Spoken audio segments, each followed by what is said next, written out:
That was President Biden speaking last night at the NATO press conference. The 32 allies declared that China is a, quote, decisive enabler of Russia's war against Ukraine and demanded that it halt shipments of weapons and technology to Russia.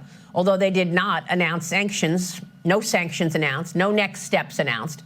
China is denying the accusation. China is calling it slanderous and provocative.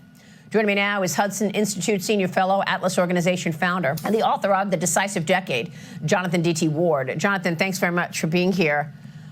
What is your reaction to the arrangement between the U.S. and China in terms of understanding what the other is doing? I mean, the president there is saying, well, I guess he's suggesting a surveillance balloon is not going to happen again because the militaries are talking, which is completely absurd.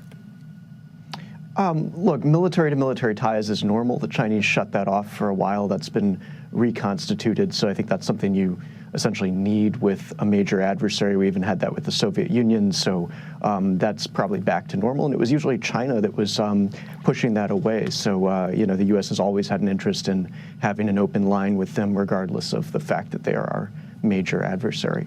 Right, but having an open line would not have stopped a Chinese surveillance balloon. China was going to send that surveillance balloon to America regardless. They weren't going to call up Joe Biden and say, hey, we're sending a surveillance balloon now.